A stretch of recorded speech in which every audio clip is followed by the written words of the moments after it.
Hey there, welcome in. My name's Josh. This is another episode of Roach Riot. I'm in the new office. Coronavirus is happening. We're all bunkered down. It's been a crazy week, so here's what I learned so far. First of all, my drawing tablet broke, and I ended up drawing traditionally for most of the week, and that stream ended up looking a lot like this.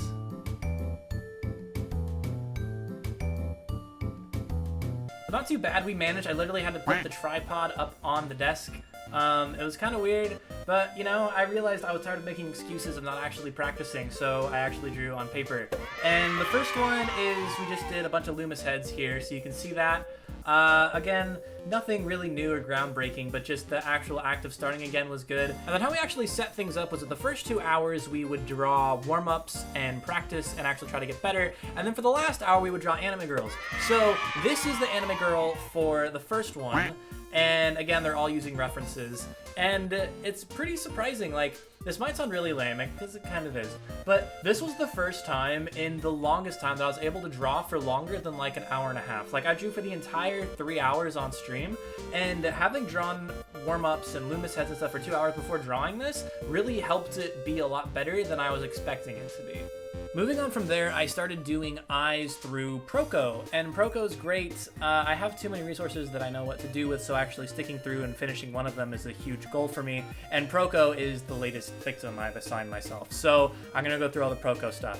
And you know, the biggest thing I learned about eyes is that 90% of it is shading, and you know, somebody in the community mentioned, well, that's kind of what happens when you go for realism, and it's totally true. So it's all just a bunch of shading, really. If you want your eyes to look good, it's all about shading and light. Also, the other thing I learned is that the eye socket that your eyeball sits in is drastically larger than the eyeball itself, which sounds obvious because it is, but you might not think about it when you're doing it. And because of that eyeball placement, especially for, you know, these guys here, they're really, really far apart and they look terrible. So, you know, putting the sockets closer together and knowing that the eyes themselves are actually going to be farther apart than I think they will be, that was huge for me to get the correct placement.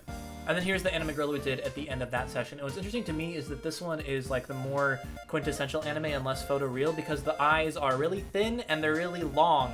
And I thought that would look terrible, but it actually looks okay now. I still think it's a little stretched, and without having Photoshop, I can't, you know, liquefy things or blend them. But, you know, it turned out okay. So, all in all, got into the swing of things, but arguably more important / more exciting, I got my new drawing tablet. So I actually got my new, I got an Intuos here, actually. Before I was using a bunch of Chinese knockoffs and they kept breaking on me. I spent more money for a lower model, because before I was drawing on like Cintiq knockoffs, right?